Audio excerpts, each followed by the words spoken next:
Hello and welcome to the conference board. Today we're talking about the hidden trillion-dollar tax on your company's balance sheet. In fact, the way your teams are making decisions, accountability, and the way you compete in today's incredibly competitive business environment. My guest today is Stuart McClure, who is a prominent cybersecurity and AI entrepreneur veteran who has started 5 organizations, 5 companies, 2 of which had incredibly successful exits, one of which was McAfee and the other BlackBerry. And he has spent 35 years, not to age you, using AI to predict and prevent catastrophic cyber attacks at companies like Cylance. And now, as CEO of Wethos AI, you're taking that same predictive intelligence to a new kind of, let's say, malware, which is human organizational friction, a topic that I particularly love. And it exists in all organizations, and we know that it's there, but you think at Wethos you can do it better. So we're going to spend some time talking about this today. Thank you so much. Yeah, I'm looking forward to it. Great. So we're going to start out with a poll for our audience, and I'm very curious what I am too, people actually. are going to let's see think what they about say. this.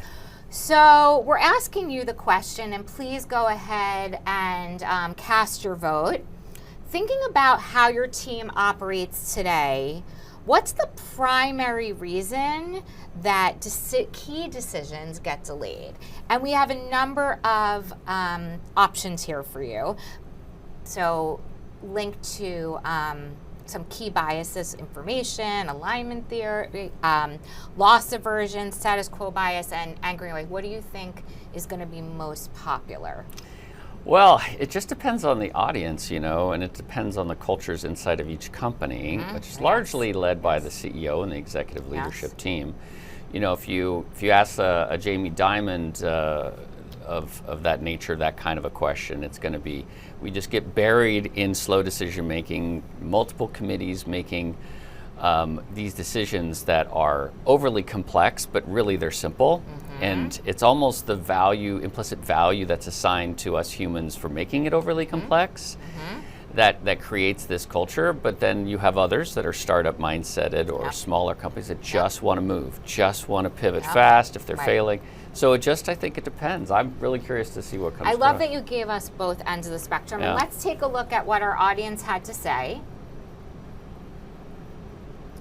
Okay. That's exactly what we predicted. Okay. So we're seeing that, this is great, 61%. So the majority of you are saying needing broad buy-in or multiple approvals before acting. We're calling that stakeholder management. As a corporate veteran myself, I would say that is the socialization, all very important. And you talk very much about that being alignment theater.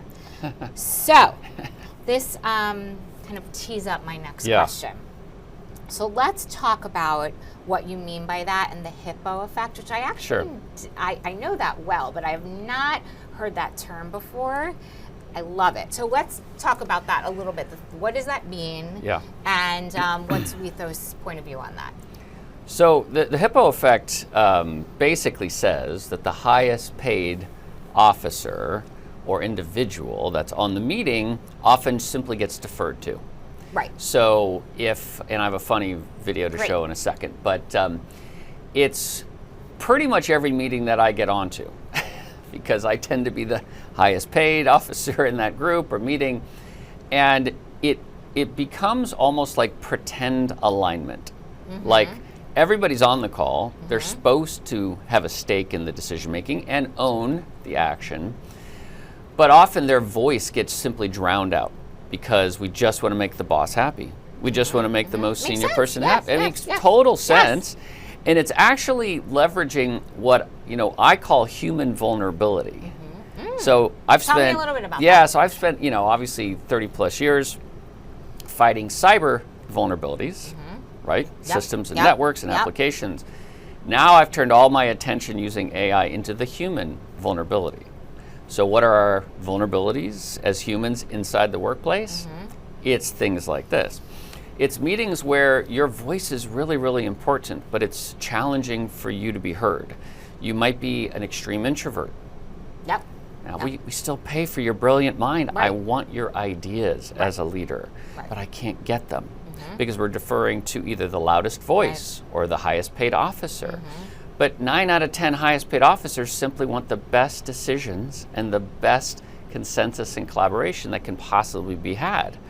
They don't have to have, and I used to say it all the time, if I'm the smartest person in every room I walk into, we have a real problem. Yes.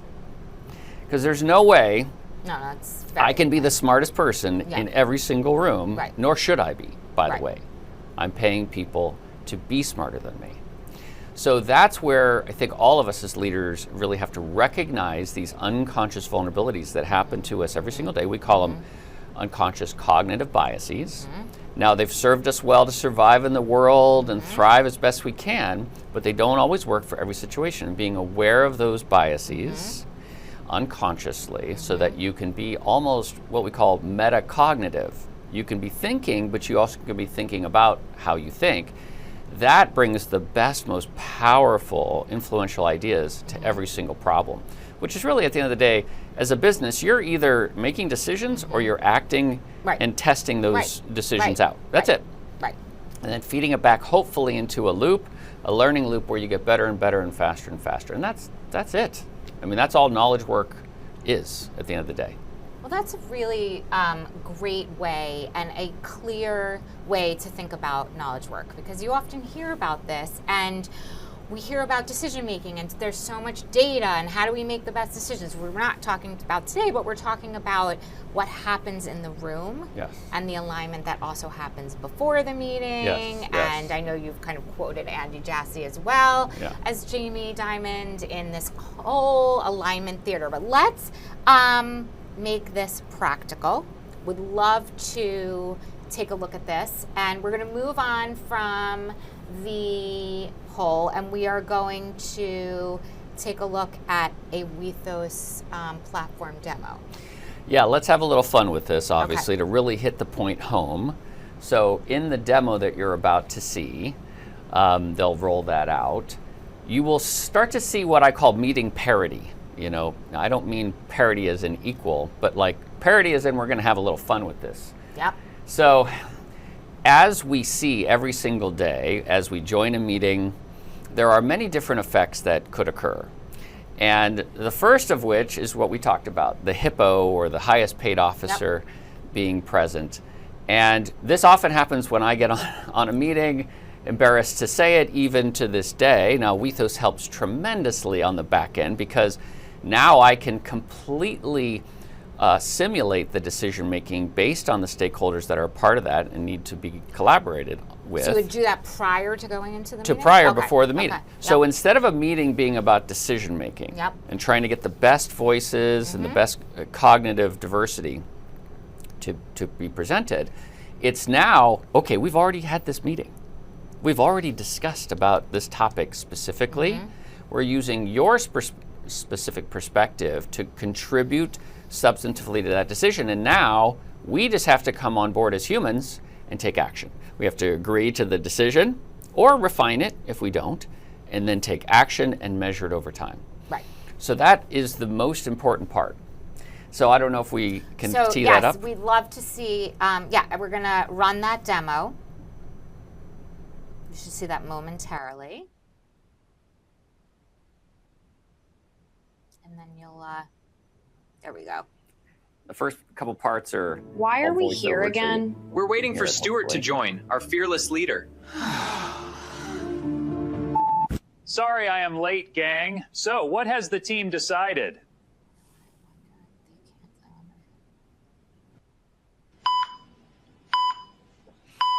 Okay, everyone, did you take a look at the deck I sent out?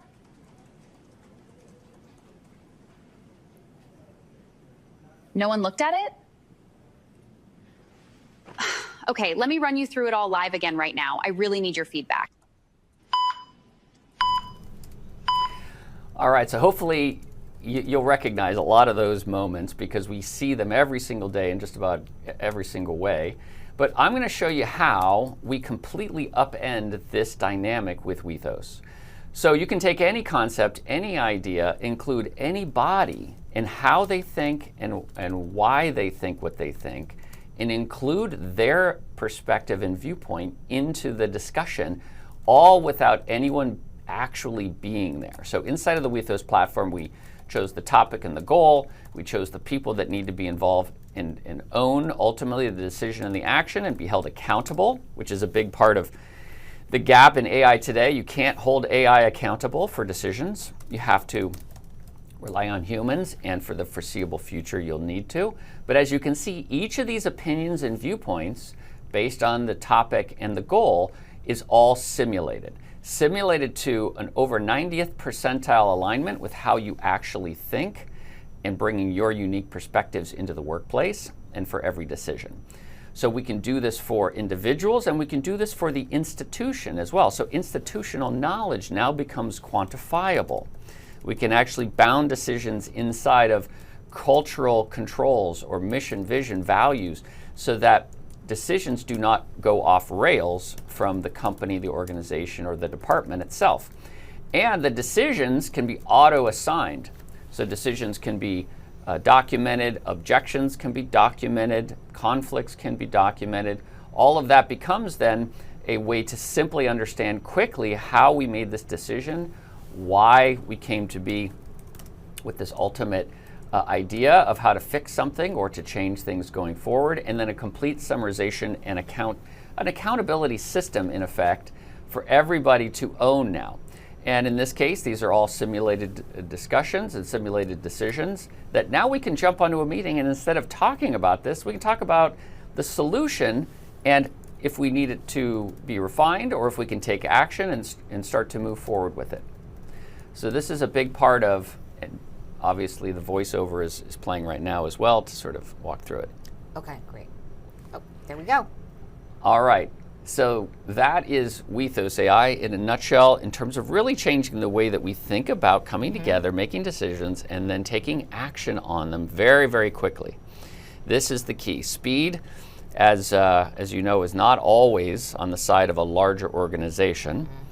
And that's one of the things that holds us back. You know, I've been senior leader at Intel, at McAfee, at Ernst & Young. I know the machinery that gets created, and it's in part why I started different companies from scratch, is because I knew we had to fix this. Very brave of you. And the final brave thought is that I can actually apply this to every company under the sun, give them the power back to allow decisions to be made effortlessly and for alignment instead of theater, but actual alignment in the workplace. So when we think about that, let's talk, we're going to move into this kind of whole differentiation between the cognitive twin and the digital twin. And if you can tell me a little bit more about this idea, you're bringing everyone into these large meetings, but we're thinking technology should be able to help us to, as you said, make decisions faster, cut through the alignment theater. Tell me a little bit about what that means. So what we've spent 2 years nonstop trying to build is how do we take a human being and all of their unique experiences in life and memories and how they've formed neurologically their brain and their behavior, how do we quantify that so that we can represent them inside of this virtual simulated world of decision making, so that every company can get to speed and get to high quality expert knowledge decision making in the frame of the human resources that they have in place. And that really turned into this complete behavioral framework and system of quantification for both traits and cognitive biases. So we track on over 100 individual behavioral traits. Let's stop for traits, or just let's define traits. So traits, which I'm going to show you in just a minute, is all the qualities that make you you and how you make a decision. Uniquely you, right? Uniquely you, yeah. So and strengths in and opportunity areas. Oh, absolutely, right. And we call them, they're not strengths or weaknesses. They're actually just unique ways of existing that you bring to the table that make your decision making unique. And you've identified over 100. Over 100 of these traits, so I'll show you in a second. Yep. Then we also track and measure over 120 cognitive biases. Now these are the invisible forces that drive us every single day. You're not even aware of most of these. When you see the list that we have, we are tracking on, you'll start to realize, wow, this invisible world of the drivers of our decision making is actually mappable. It's actually understandable. So if you can map to these cognitive traits and map to these cognitive biases, and then uniquely map how and why you look at the world the way you do and solve problems the way you solve, that creates your unique contribution into any discussion.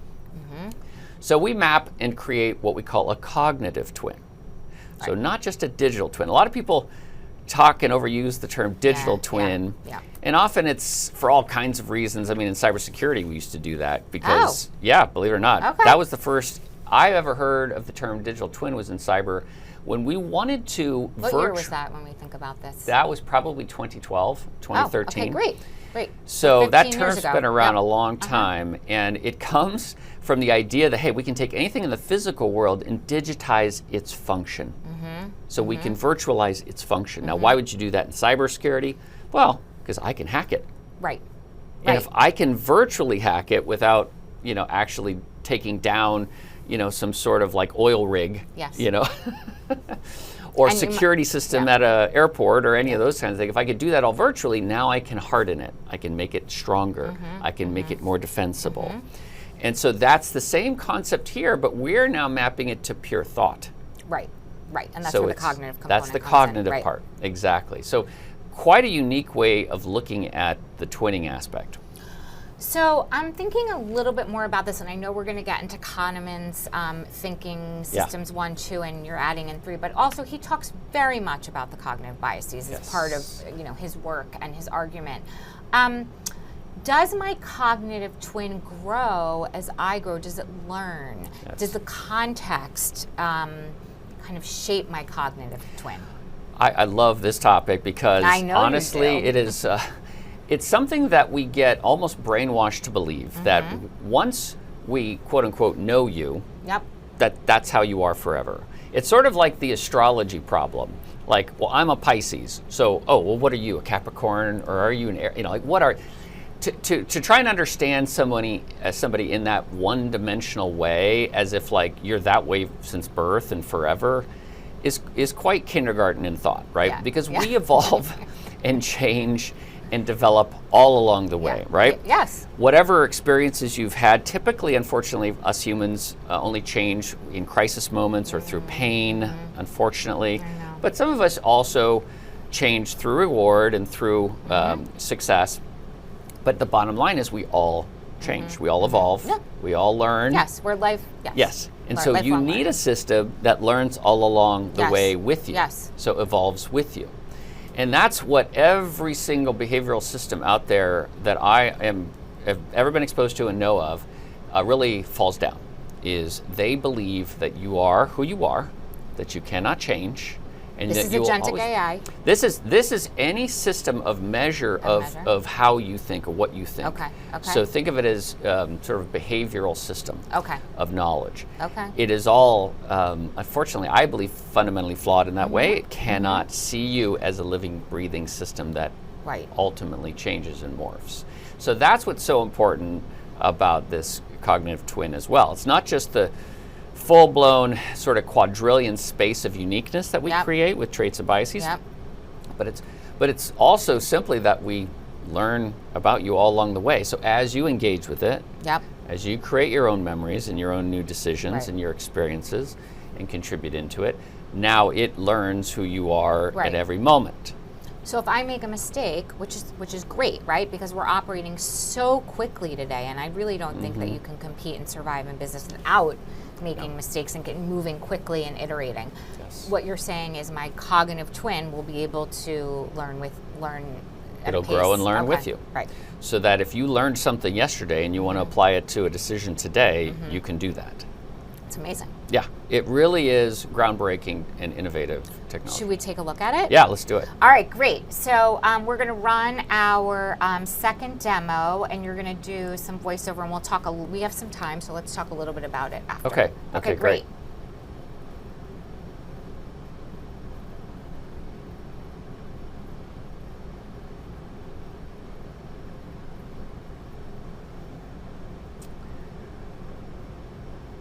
All right, so the big question always with a cognitive twin is the how and the why. How do we measure what we're measuring and why you think the way you think? So at the very, very top level, we have 4 core elements of behavior, which is ideas, relation, action, order.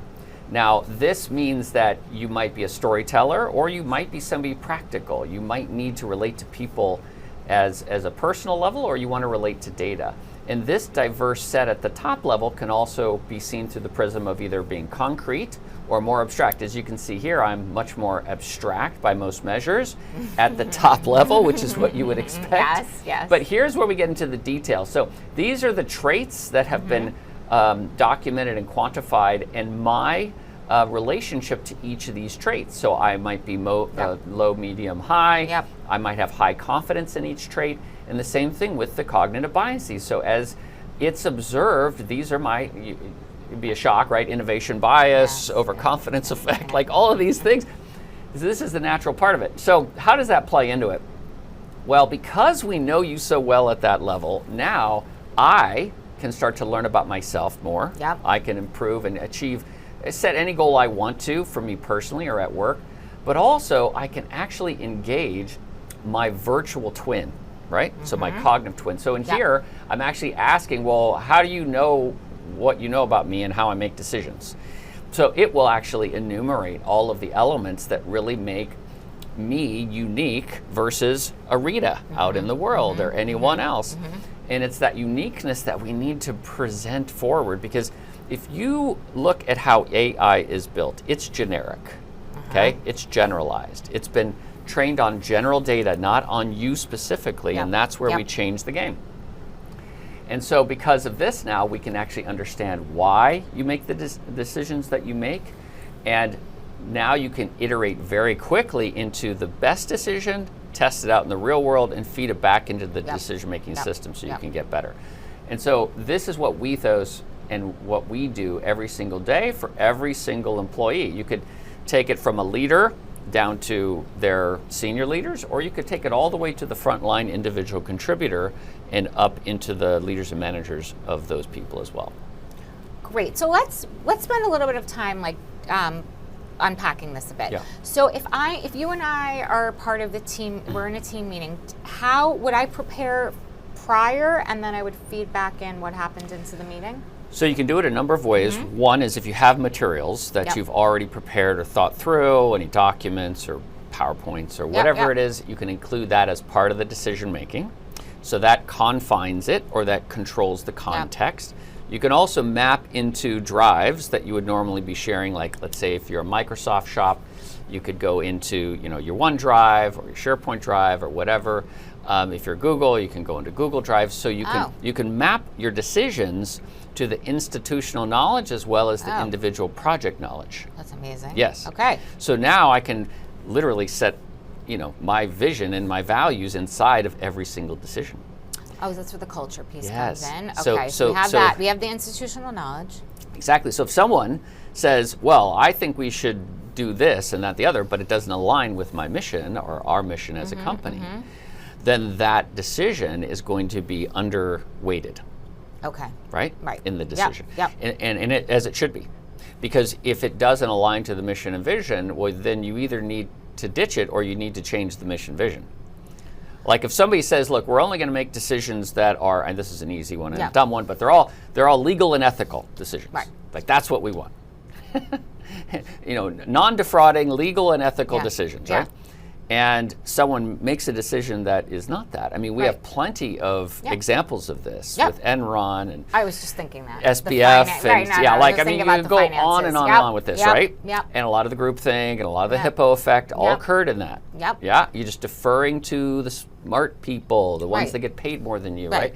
And that's where the biblical fail really comes. But if you can establish that for your department or company or organization Or your now team. or your team, right? and then enforce that with every decision, now you get complete alignment, Right. like automatically. So now you can walk into any discussion with anybody else and be in near complete sync before you even start. Now, does that even, do you, like the output of the meeting, do you get, so we have all of these elements and it's helping shape some of the decision making. Do you get some sort of document that says this is what was covered, here are the action items, and it includes all of this? Exactly. Okay. So you go into any of these virtualized or simulated discussions, and you can actually contribute in there. You can you jump in there and say, actually, that's not what I would say at all, or actually, I want us to simulate a different viewpoint and see how everybody would contribute. But at the end of it, it summarizes everything completely. Great. So you can see, okay, we first started with this idea. These people had these great ideas, but ultimately were proven to not be viable. So we're going with the second or third choice. And these are the commitments people have made, the actions that will be taken, and then the dates that we've set. Okay, so your whole action plan. The whole thing. Now, does my cognitive twin have a name? You can certainly name your own cognitive twin, absolutely, and you can create your own profile inside of it. We have graphical representations as well as. And does that twin join me in the meeting? It can join you in the meeting. Okay. Yes. Today we use it. I just want to make it really practical for our audience. Yeah, I mean, look, the practicality is you have a meeting. I want to use it when I get back to my desk, so I want to make sure I understand. Exactly. Yep. We're going to show this in a demo here shortly, but when you go into Wethos or use inside of Microsoft Stack or in Google Stack, and you want to be able to see the meeting, you can prepare for the meeting virtually, so you can run through different scenarios, what we call Monte Carlo simulations of the meeting. Like, let's say you want a certain outcome. You can model the best pathing to get to that outcome. Or you can simply let it run, and we'll show you that in a second. But taking that before the meeting or during the meeting or whenever this is like having a coach. Yes, it's like having a real-time live facilitator / coach / mentor / everything to guide you. Hyper-intelligence, but based on you and your pattern of thinking. Could you also, and I don't know if the answer to this, could you red team it also if you wanted to use that technique? Yes. And maybe we should tell the audience, because I think that's a really important, we're using so many of these military terms, but I think that's a really good one too, especially when we think of groupthink in the Bay of Pigs. That's right. So red teaming, of course, is taking an adversarial perspective on any situation. And in cybersecurity, you know, I wrote many books on red teaming. I know. So we didn't all tell the the audience I know that we you're didn't talk about that. best-selling author. Yes. So Hacking Spend a whole time Exposed on was that. my brand back in the day, and the whole mindset was the defenders are the ones that need the most help, not the adversary. So if we document the adversarial techniques to educate the defenders through this red teaming process, you now have created an incredible, almost impenetrable barrier of cyber assets that you can now protect against. So that red teaming concept still comes into play here inside of just everyday meetings. We can take a goal or objective and we can actually stress test it. Great. Well, how could we make this work? Or how would this fail most frequently? And what is the most successful outcome or pathway that we could possibly come up with? Given all of the account holders, all us humans that have to be held accountable for AI, which again is a big deal. Oh yeah. I don't think people really realize until AI makes a bad decision, AI sounds great. Right, that's catastrophic. But once AI makes a bad decision that's catastrophic, creates a real crisis, which look, AWS has learned this, or Amazon has learned this. Many companies have tried to, let's say, over-augment humans with AI, and it has burned them. Right.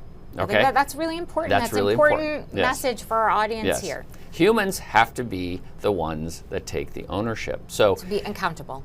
And we keep talking about to this, be accountable, from right? a racy standpoint. Our CEO loves that. That's but exactly really right. wants to know who owns and who's responsible and who's accountable and. That's right. Right, because what are you going to do? You're going to fire the AI that made the bad choice? Are you going to dock its pay? You're going to write it up in some formal...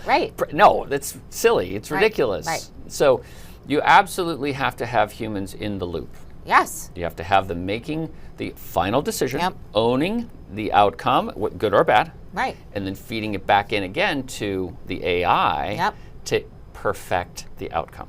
But what Wethos does, and what I'm hearing, is that by having this cognitive twin, it's really helping you make much better, probably informed decisions to compete in a very fast-paced, uncertain business world. Yeah, we basically, we create your cognitive twin, we back it with the power of AI. The expertise and knowledge of AI, right? So your unique perspectives and how problems should be solved and decisions made, but all with the infinite knowledge and expertise of a general AI as well. So both of that comes into partnership with every decision that you make. We did such a beautiful job of actually segueing into our next topic, which is the fear of AI. Yes. And I think it's just, as a thought leader and a leadership expert, I really think it's important to just kind of give your overview of, like, frame for us, what does that mean? Before we do have another poll, so please stay with us, but I do want to make sure that we hear that from you. Well, so the fear of AI is pretty universal, and you know, some of it is legitimized and some of it is certainly valid. Others are a bit hyperbolized, and the problem is trying to cut the wheat from the chaff and figure out the separation of the two. So if you look at what AI is really, really good at, and you look at what humans are really, really good at, if you could just think of it like that and separate the two in that way. How do you do that, though? So what AI... Do you have any guiding principles? There's a I couple. think our audience would really enjoy that. Honestly, there's a couple of real simple principles, I think, that you can guide from.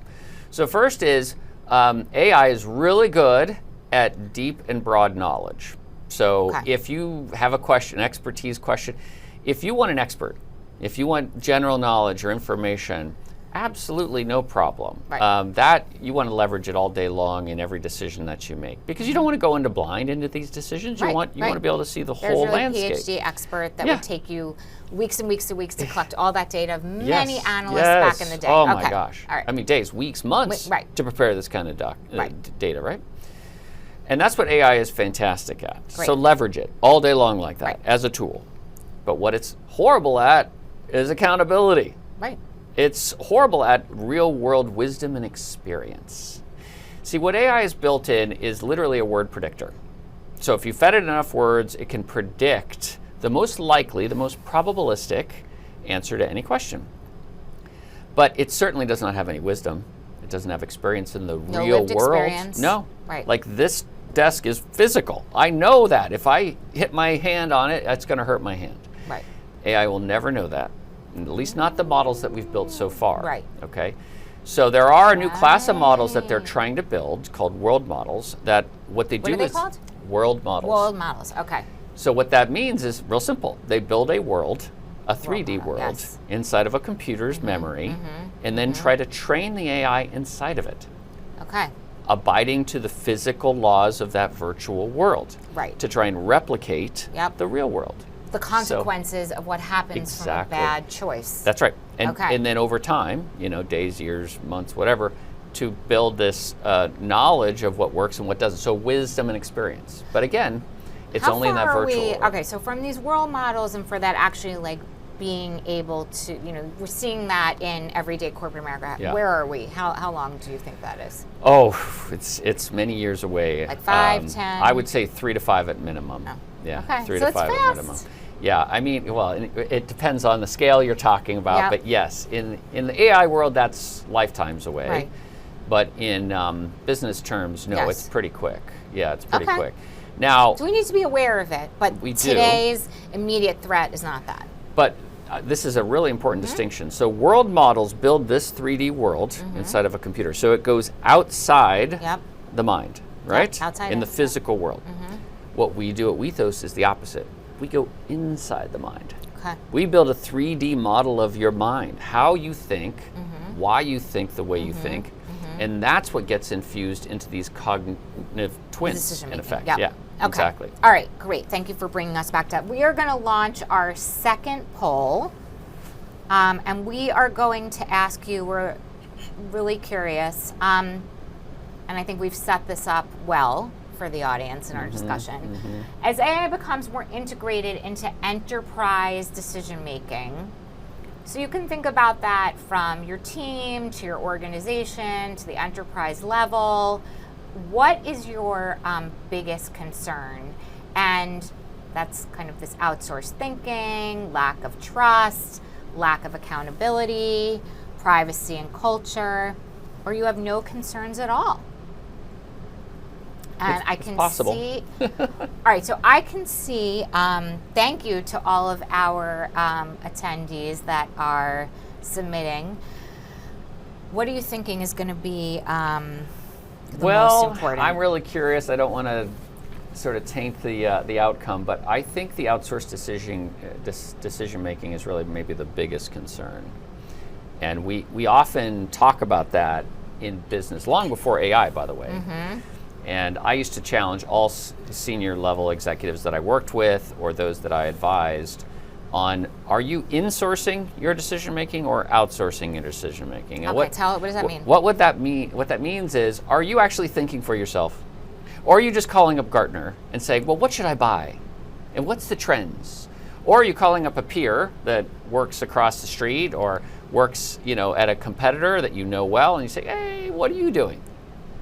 Because if you are relying on the peer and relying on the call it the analyst, yep, or the expert, the McKinsey expert, right? The conference board. That's outsourcing. Yep. That's outsourcing your decision. Yep. The whole goal of any sort of analyst position or any role is to obviously empower your in-source decision making. Yes. So tap into the critical thinking that that's only beautiful. Humans and you can uniquely bring to the table with every decision. So to me, I think a big set of folks that I talk to are very fearful that they're just going to start to outsource more and more of their decision making to AI, which of course will be the end of their company if they do that, truthfully, because AI is generalized. It's not specific. And you need to take all of that expertise and knowledge and make it specifically powerful for you in a critical thinking way.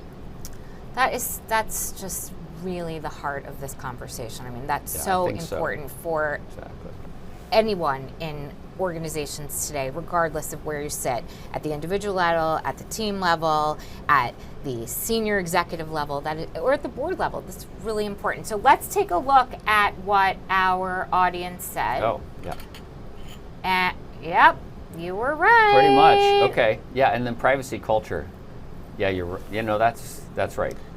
Let's talk a little bit before we go into your demo, and we're going to talk a little bit about systems, your idea on systems 3 thing. I would love, because I really think as a thought leader, it's important for us to hear what you have to say on, because nearly, a significant portion of our attendees said privacy and culture. What do you think about that?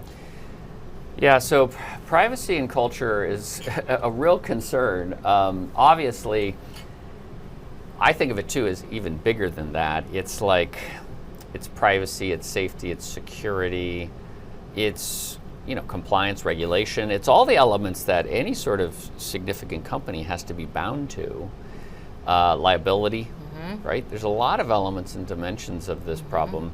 And then, making sure that aligns to your culture. And we solve both of those problems and challenges inside of WethosAI. The first, with privacy and safety, is along our certifications that we've built in, and we've built from scratch day one inside the architecture. As you'd imagine, as cybersecurity experts, it was a thought before we even had the idea of the company, right? How do we secure all of this? How do we make it scale? How do we make it private? How do we make it controllable by you, the individual? So all of that had to be a part of the architecture of the product and the company completely. And so that was a big effort, because imagine, I hate to say it, but imagine, we get impacted by that. I mean, it would be a huge challenge and hurdle to get over as cybersecurity experts. Yes. My whole team is basically from cyber side. So we have really worked hard to make sure that we're accommodating for all the concerns, and we've got them covered. And I think it's really important that that point sinks in with the audience, because I don't think everyone's thinking from the AI emanation of this work, like, are you coming in with a risk perspective? Yes, exactly. And are you thinking about like the corporate governance side of this? And it's really important. Yeah. No, the risk part is, I mean, for bigger companies, it's more natural. Yep. Because they're so used to it. Right. Like, well, we can't make any decision until compliance gets through it. Yeah. Until governance takes a look. And that's fine. Obviously we respect that that step and that motion, and we'll engage with any team on that front. But at the same time, that does slow you down. Yes. To adopt, to embrace, to goes make back to the alignment theater. Exactly. Right. Yeah. Okay. And so that was always a bit of frustration for me in holding senior level positions, is I couldn't actually cut through that. I couldn't short circuit it. And so we try to make it as fluid and as seamless as humanly possible to get through that step and to get onto the meat and potatoes of the meal. Great. So if we kind of go back to the other, big point that our audience chose as what was one of their most important areas here, which is this kind of outsourced thinking. Yes. Let's talk about this concept of system 1 and 2, and then you've identified systems 3 thinking. Can you talk with us a little bit about that? Yeah, and I really encourage everybody to take a beat at some point and look into this space. Yes. Because do we want to talk about the author? Yeah, sure. Daniel Kahneman. I mean, and his partner, who now it just escapes my memory, but they Amos both. Tveres. Yes, that's right. They both worked very extensively. And they're economists and psychologists. Yes, that's right. Yep. Which is a very unique. Exactly. I was really fascinated when I first heard about this, and I hate to admit it, but I only heard about this system thinking maybe 10 years ago. Like, it's relatively. This I mean, is a I think new it was like 2013. 2010. I think was maybe the very first paper part or discussion or whatever. But yes, it was. When I first started to see this classified as our decision making in these systems, makes perfect sense, right? Yes. Right. This is why CEOs love it. That's right. You have this instinct and impulse, which is the system 1. And then you have this critical thinking. Now, what is really critical thinking? I think that's important to talk about. And a lot of people can see it different ways, but this is sort of how I see it. So you take all of the lessons that you've learned in terms of success and survival, and now you put it into multi-dimensions. You put it into a time variable. So you can say, well, let's see, if I had done this differently, what would the outcome be? Or you could, so you're doing it in parallel. You could do it going forward many steps. You can go backwards many steps. But the second most important variable is context. So now taking the context of not just your context, because we all think that the world works exactly as we see it, and it is how we see it, but of course it's not. Well, we always say the idea of you need to walk in somebody else's shoes. That's exactly right. And you see the world very differently than mine. We have a lot of similarities, I'm sure, but we have a lot of differences, and that's okay. Especially when you want uniqueness of thought, which the AI world does not give you today. There's no uniqueness in its thought. Right. There's no originality. It's all what it's already learned of what all humans have produced. Right. That's it. So it's this concept of system 3 which takes it to the next level. Now, what if we could, just bear with me and leap with me for a second, but what if we could take your specific system 2 thinking, like how you critically think, quantify it, put it into a cognitive twin, and now get the speed of your system 2 at system 1 speeds. Now that is what we call system 3 thinking. Okay, great. And that's the premise and the idea behind everything that we do. It's ambitious, but I think it's great. I know, I don't know how to do easy and small. I got that. I got that. Well, we are super lucky to have the opportunity to watch our final demo, and then I see some questions from our audience. We will be taking questions after we watch this demo. All right, so we're going to roll that one, and then we'll get to our questions. So if you have questions while you're watching this, please put them into the chat.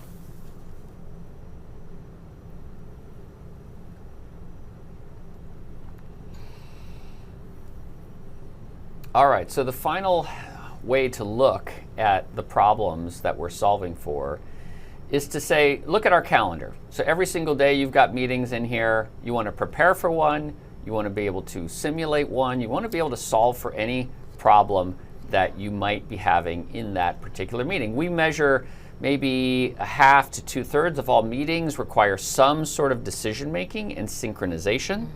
So you can apply Wethos into all of those meetings, and you simply state the goal, you state the objective, you then, of course, can make it as robust as you'd like. You can make it where, look, we need to collaborate quickly and build consensus quick, or you can say, look, I want everybody to be skeptical. I want everybody to be critical. I want the best possible idea to come through. This goes back to this Monte Carlo simulation of meetings and ideas, so that you can get to the best path forward. Now, as you build the specifics of this meeting that you're about to simulate, and you include all the people that are already in the meeting, now you can start to see it work in real time. And again, you can also add in artifacts. So if you have confines or context or a link into an integration of some system that you want the data and information to come into the decision making, then you can do all that.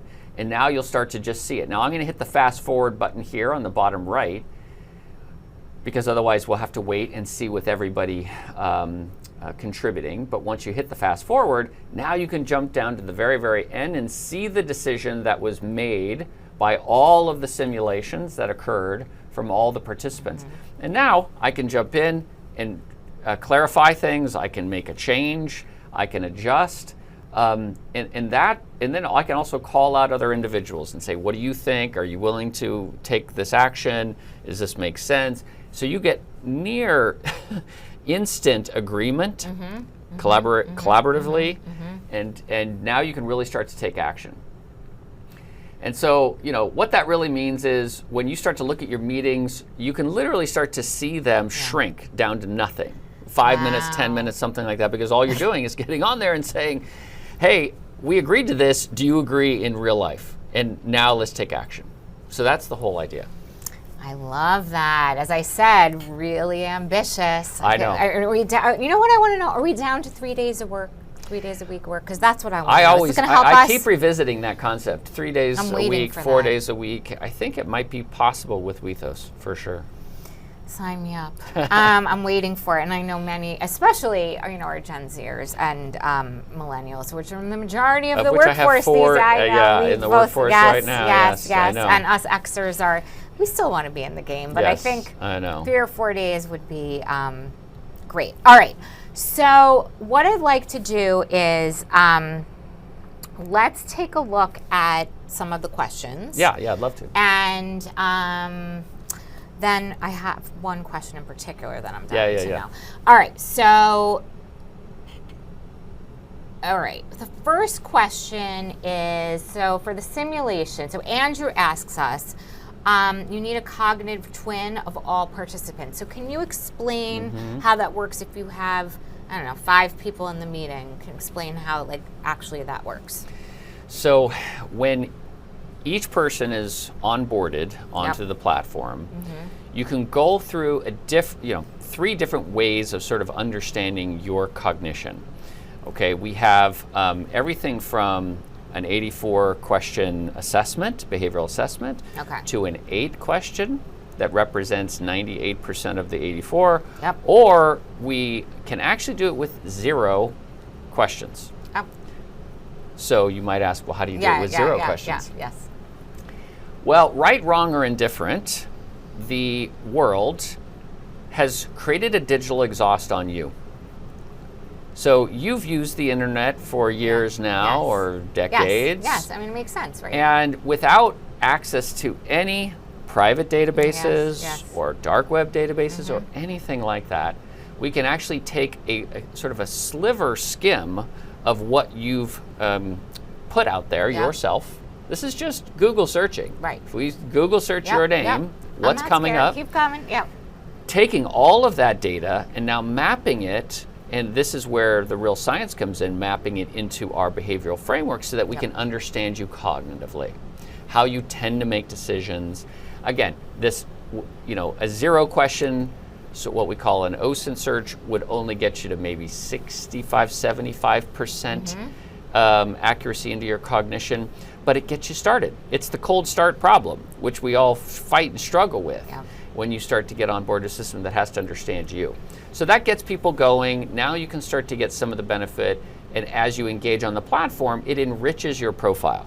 So if you put in meeting transcripts, for example, it'll take you and what you've said, your commentary, things like this, and start to derive more decision-making traits. It'll take a look at your materials and work product. It'll pull that in as well. Presumably it's not AI generated itself. And so all of that comes That's an important point. It is important. And it all, over time, builds and builds to more and more depth and complexity of your cognitive twin.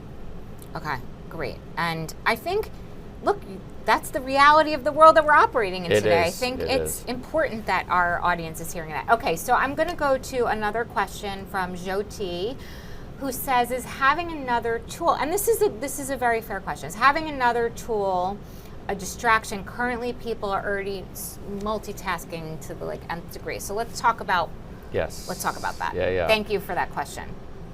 Yeah, that is something that's very real, obviously, especially for enterprises. Yet another tool is not what they're looking for. So we have two ways to look at this. The first is, once I think you see the value and the value of your team and how plugged in you can be notification-wise, we have a mobile app. It'll actually tell you, you made this decision, or do you approve or not to approve, things like this. So it makes it very seamless. But if you are allergic to yet another tool, no problem. We actually support the Microsoft stack and the Google stack. So we'll sit, and Slack. So we'll sit in the stack where you work. So if you're in Teams, we're in chats and we're in channels, right? We're in your meetings. We're in Slack channels, things of this nature. So you want to engage us, engage our simulated brainstorming, things like this. You can do that directly from those stacks. Okay, so it's not an additional, what I'm hearing is it's not an additional, it's already it's already plugged in, it's integrated now, Okay. And we spent a lot of time making sure that we can integrate properly. Thank you for that question. I love we have a lot of questions here. Yeah. Thank you, audience, for your questions. Keep them coming. We still have another 5 minutes, so we would love to hear from you. All right, Kathy, great question. How do you see enabling Systems 3 thinking autonomy, without losing human trust? Which is It's really a fantastic question, and question. I love philosophical ones like this. I think, know you do. This is why I continue to argue, and I could be completely wrong, and I'm happy to change my mind at a certain time when I'm proven wrong. But there is no AI today that can truly replace humans without them being in the loop. Now, you could argue, okay, there's data analyst positions where people just sit there and take a look at data and analyze it. Okay, sure. But you still need somebody to be accountable for whatever decisions you're making on the data. Right. So, how that ratio is going to work out, I don't know. It might not be a 1-for-1. It might be a 2-to-1, 3-to-1, 5-to-1, something like this. But that's what you're going to, I think, see. This is my theory. Is as more and more AI is implemented, they're going to realize humans need to be a part of that decision-making loop because of the experience and wisdom in the real world and the accountability alone. There's other reasons too, by the way, that humans, I can argue all day on that why humans have to be part of the loop. But those to me are the most demonstrable and easy to sort of Well, it's very encouraging because our young people are young workers, and we see this from the labor statistics. Are very concerned about where they're going to fit into the organization. Let me just say one thing on this topic. Yes. Maybe we'll come back for another. Yeah, everybody. Look, the people that have a financial interest in AI taking over the world are going to say what they need in a self-serving way. They're going to say things, and I'm not naming names, so I don't want to be. I'm not picking on anybody. That will be self-serving. Okay. So use your system 2 thinking. When you hear something like, this model's too scary to even release, okay, that's marketing. That's pure hype, okay? Think about it beyond the hype and think about, well, what is it really going to mean if they get the hallucination rate down from 15% to 10%? Right. Well, not much. If you can't get it past, under sub 1% hallucination rate, You absolutely have to have humans in the mix. Or You said below 1%. below 1%. Right, at a minimum. And right Yeah. now it's much higher. Okay. Oh, so it's at 15 to 25%. Okay. Yeah, just hallucinations alone. So you need humans in the Oh, right. Okay. don't drink the Kool-Aid. You know what? I think that's so important to, and I know we're not, because we've talked about CNBC so much as we were preparing for this, but I think that that is a really important message when we're thinking about workforce dynamics, we're thinking about the labor markets, we're thinking about it from an macroeconomic standpoint, and it's really important for our members at the conference board to hear that. So thank you for your perspective and thought leadership on that. So that's great to hear. Thank you, yeah. So one more question from our audience, and I think we might have answered this, but I'm going to thank Andrew, who also asked this question. When you are embedded into OneDrive, so if we're in Microsoft, Yes, right? Yes. And documents are continually being updated. Yes. Does Wethos have a way of seeing those iterations to make real-time decisions? Yes, so we call them sync points. Okay. That's the technical term. So that we not only can sync into any updates of any files in any drive, but we honor the permissions of them. So let's say there's a document that's part of a sync point that you don't have access to, but I do. So you'll not be able to see the derived results from that document. Okay, that makes sense. So all the permissions are honored in effect through the decision-making process. Okay, so that also hits at like the privacy Yes. and the culture question we talked about. And that was a very hard problem to solve, a very complex problem to solve, and that's took quite a while. Right. Okay, so that's an interesting standpoint, is that the cognitive twin really reflects your access also within at your level. That's really important. And impacts the decision making, right? That's You right. might not have all the information, might not which have it all. is Yeah. something to, people should know about that. So as we're closing out, and I want to thank everyone for participating. This was super thank you so much. special to have you here in person. We are really thrilled. was I an would honor. love for you to be able to leave us with the last word. What would you like viewers to walk away with? The power of AI is in your hands. It really is. And the more that you see it as the tool that it is, that you can harness to make decisions quick, to act, learn, and then feed it back into better decision making, the better you and the better your company and your team, your organization is going to be. So embrace it, don't fear it, and leverage it to your advantage.